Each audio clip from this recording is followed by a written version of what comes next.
Praise the Lord. ஆண்டவரும் அருமை இரட்சகருமாகிய இயேசு கிறிஸ்துவின் நாமத்தில் நான் உங்களை வாழ்த்துகிறேன். மறுபடியுமாக கர்த்தருடைய பரிசுத்தமுள்ள சன்னிதானத்திலிருந்து கர்த்தருடைய பரிசுத்தமான வார்த்தைகள் மூலமாய் உங்களை சந்திப்பது மிகுந்த மகிழ்ச்சி. ஆண்டவருடைய பெரிதான கிருபையினால இந்த வாரம் நாம் தியானிக்க ஆரம்பித்திருக்கிற காரியம் மப்பும் மந்தாரமும். மப்பும் மந்தாரமும். நான் மறுபடியும் சொல்லுகிறேன், கர்த்தருடைய நாள் மப்பும் மந்தாரமுமான நாளாய் இருக்கும். அதே போல இந்த உலகத்தில் நாம் வாழுகிற காலத்திலும் நமக்கும் சில மப்பும் மந்தாரமுமான கால சூழ்நிலைகள், அதாவது நம்முடைய வாழ்வில் சில சூழ்நிலைகள் வரும். ஒரு சில மப்பும் மந்தாரமும் என்கிற சூழ்நிலை தீமையாக காணப்படுகிறது. ஒரு சில மப்பும் மந்தாரமான சூழ்நிலை நன்மையாக காணப்படுகிறது. இப்போ இன்னைக்கு நான் முதல்ல நன்மையான ஒரு காரியத்தை சொல்கிறேன். அதற்கு பின்பு மப்பு மந்தாரமான நாளுக்கு நீங்கள், அதாவது கர்த்தருடைய நாளுக்கு நீங்கள் தப்பித்து கொள்வது எப்படிங்கிறத சொல்கிறேன். அதுக்கப்புறம் மறுபடியும் மப்பும் மந்தாரமும், இல்லைன்னா மந்தாரம் நன்மையை கொண்டு வந்ததும் மந்தாரம் தீமையை கொண்டு வந்ததையும் நம்ம தியானிப்போம். கர்த்தர் அதற்கு நமக்கு உதவி செய்வார். இப்போ முதல்ல சொல்கிறேன் பாருங்க. கர்த்தர் எசேக்கியேல் தீர்க்கதரிசன புஸ்தகத்தில் இஸ்ரவேல் ஜனங்களை குறித்து சொல்கிறாரு, மப்பு மந்தாரமான நாளில் நான் உனக்கு இதை செய்வேங்கிறாரு. அப்போ மப்பு மந்தாரமான நாளில் நமக்கு நன்மைகளை கொண்டு வரவும் கர்த்தரால் முடியும், நமக்கு நன்மை செய்யவும் கர்த்தரால் முடியும். நான் வாசிக்கிறேன் பாருங்க. எசேக்கியேல் தீர்க்கதரிசன புஸ்தகத்தில் 34வது அதிகாரம், எசேக்கியேல் 34வது அதிகாரத்தில் 11-12 வாசிக்கிறேன். கர்த்தராகிய ஆண்டவர் சொல்லுகிறது என்னவென்றால், இதோ நானே என் ஆடுகளை விசாரித்து அவைகளை தேடி பார்ப்பேன். ஒரு மேய்ப்பன் சிதறுண்ட தன் ஆடுகளின் நடுவே இருக்கிற நாளில் தன் மந்தையை தேடி கொண்டிருக்கிறது போல நான் என் ஆடுகளை தேடி மப்பும் மந்தாரமுமான நாளிலே, என்ன நாளில்? மப்பும் மந்தாரமுமான நாளிலே அவைகள் சிதறண்டு போன எல்லா இடங்களிலும் இருந்து அவைகளை தப்பி வர பண்ணி. நல்லா கவனிங்க, மறுபடியும் சொல்கிறேன், வருகையின் நாள் மட்டும் மப்பும் மந்தாரமுமான நாள் அல்ல. நம்முடைய வாழ்க்கையிலும் சில சூழ்நிலைகள் மப்பும் மந்தாரமான சூழ்நிலைகள் வருகிறது.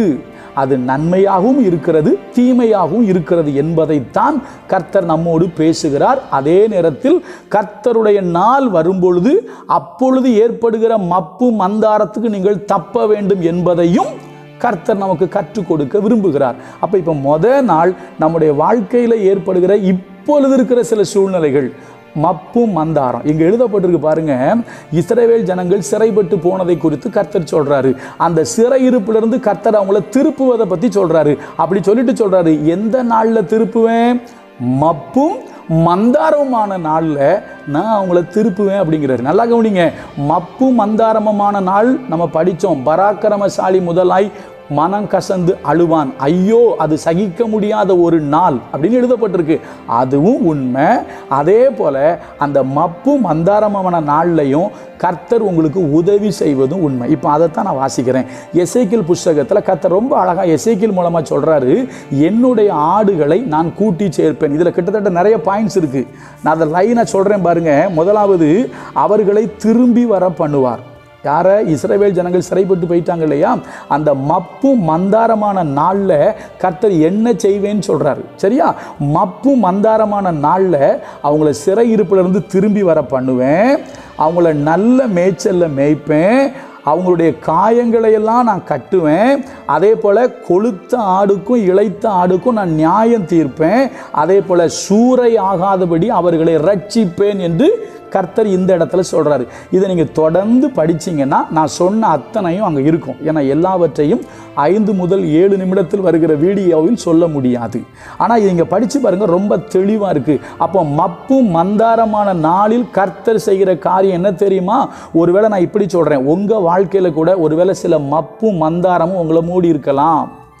ஐயா ஒரே மந்தாரமாக இருக்குது, மப்பாக இருக்குது, எனக்கு ஒன்றுமே புரியலை, இது எனக்கு நல்ல சூழ்நிலை மாதிரி தெரியலை, என் சூழ்நிலை எனக்கு தப்பாக தெரியுது, நான் நல்ல சூழ்நிலையை அனுபவிக்கலை. இல்லைன்னா நான் இப்படி சொல்லட்டுமா, நல்ல மப்பையும் நல்ல மந்தாரத்தையும் அனுபவிக்கலை. ஏன்னா நமக்கு சொல்கிறேன், கூராப்பு விழுந்துட்டு மப்பு மந்தாரமாக இருந்தால் கொஞ்சம் குளுமையாக தான் சில நேரத்தில் இருக்கும். அதே குளுமை சில நேரத்தில் வியாதியை உண்டாக்கும், சில நேரம் பிரச்சனையை உண்டாக்கும் அந்த கிளைமேட்டு. அதே போல் உங்கள் வாழ்க்கையில் இருக்கிற மப்பும் மந்தாரம் ஒருவேளை உங்களுக்கு பிரச்சனையை உண்டாக்கி இருக்கலாம், நீங்கள் துன்பத்தை அனுபவிக்கலாம். கர்த்தர் சொல்கிறாரு, உன்னை திரும்பி வர பண்ணுவேன், உனக்கு பழைய நல்ல நிலைமையை நான் தருவேன். ரெண்டாவது வார்த்தை, உன்னை நான் நல்ல மேய்ச்சல்ல மேய்ப்பேன். மூணாவது வார்த்தை என்ன தெரியுமா? உன்னுடைய காயங்களை நான் கட்டுவேன். நாலாவது வார்த்தை என்ன தெரியுமா? கொழுத்த ஆட்டுக்கும் இளைத்த ஆட்டுக்கும் நான் நியாயம் தீர்ப்பேன். ஒருவேளை உன் வாழ்க்கையில் உனக்கு நியாயம் கிடைக்காம இருக்கலாம், கர்த்தர் நீதி உள்ள நியாயாதிபதி, உங்களுக்கு கர்த்தர் நியாயம் செய்வார். நாலாவது காரியம் என்ன தெரியுமா? உங்களுக்கு நீங்கள் சூறையாக மாட்டீங்க. ஒருவேளை நீங்கள் சூறையாடப்பட்டிருக்கலாம். சூறையாடனா என்ன தெரியுமா? நீங்கள் நஷ்டப்பட்டிருக்கலாம், உங்களுக்கு ஏதோ ஒரு நஷ்டத்தை நீங்கள் சந்திச்சிருக்கலாம். வேதத்தில் அநேக இடத்துல நஷ்டம் உண்டானது உண்டு. இஸ்ரவேல் ஜனங்கள் கர்த்தருக்கு விரோதமாய் பாவம் செய்த பொழுது, நீங்கள் நியாயாதிபதிகள் 6 அதிகாரம் நினைக்கிறேன், அதை படிச்சிங்கன்னா போட்டிருக்கோம், கர்த்தர் அவர்களை அம்மோனியருடைய கையிலே ஒப்பு கொடுத்தார். அங்கே எழுதப்பட்டிருக்கு, அம்மோனியரும் மோவாபியரும் கிழக்கத்தி புத்திரரும் இவர்களுக்கு விரோதமாய் வந்து இவர்கள் வயலில் விதைத்திருக்கும் பொழுது அது மாத்திரமல்ல, ஆடு மாடுகள் எல்லாம் கொண்டு போயிடுவாங்க. அப்போ என்ன ஆகும் தெரியுமா? அவங்களுக்கு பெருத்த நஷ்டம். போஜனம் இருக்காது, வயலில் கதிர்கள் இருக்காது, ஆடு மாடுகள் இருக்காது, எல்லாத்தையும் அவங்க கொண்டு போயிடுவான். அப்போ அவங்களுக்கு அது ஏற்பட்ட நஷ்டம். அதே போல் அப்போஸ்தலனாகிய பவுல் கப்பல் யாத்திரையில் போகும்போது பவுல் சொன்ன வார்த்தையை அவங்க கேட்காம புறப்பட்டு போவாங்க. அவர்கள் கோதுமையை கடலில் வீசுவார்கள், தளவாடங்களை பித்து வீசுவார்கள். கப்பற்காரனுக்கு நஷ்டம், வியாபாரிக்கு நஷ்டம். நல்லா கவனிங்க, ஒருவேளை நீங்கள் சூறையாடப்பட்டு நஷ்டத்தை சந்திக்கலாம். கர்த்தர் சொல்றாரு, மப்பும் மந்தாரமான நாளிலே உன் நஷ்டத்தை நான் மாற்றுவேன், இனி நீ சூறையாடப்படுவது இல்லை. சரியா? எத்தனை காரியம் மறுபடியும் சொல்கிறேன், உங்களை திரும்பி வர பண்ணுவார், உங்களை நல்ல மேய்ச்சலில் மேய்ப்பார், உங்கள் காயங்களை கர்த்தர் கட்டுவார், அதே போல் நியாயம் தீர்ப்பார், நீங்கள் சூறையாகாதபடி காப்பார். மொத்தம் 5 காரியம் இருக்குது. இந்த 5 காரியத்தையும் கர்த்தர் எப்போ தெரியுமா செய்கிறாராம்?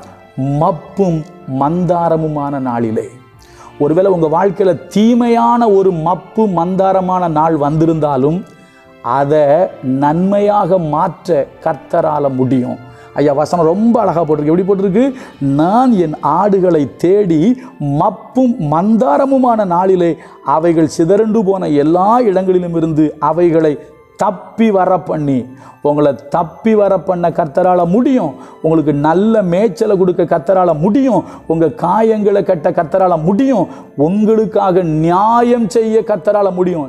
சில நேரம் யோசிக்கிறோம் தெரியுமா, எனக்கு நியாயமே கிடைக்கல, எனக்கு அநியாயம் பண்ணுறாங்க, யார் என் நியாயத்தை தீர்ப்பது? கர்த்தர் உங்கள் நியாயத்தை தீர்ப்பார். ஏன்னா கொளுத்த ஆடு இளைத்த ஆடை முட்டுமா? நேரம் இல்லை எல்லாத்தையும் வளர்க்குறதுக்கு. கொளுத்த கடா.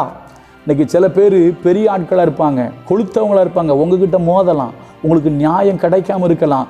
கர்த்தரோ நீதி உள்ள நியாயாதிபதி, உங்களுக்கு நியாயம் செய்வார். அதே போல் இன்னொரு வார்த்தை இருக்குது, நீ சூறையாடப்படுவதில்லை.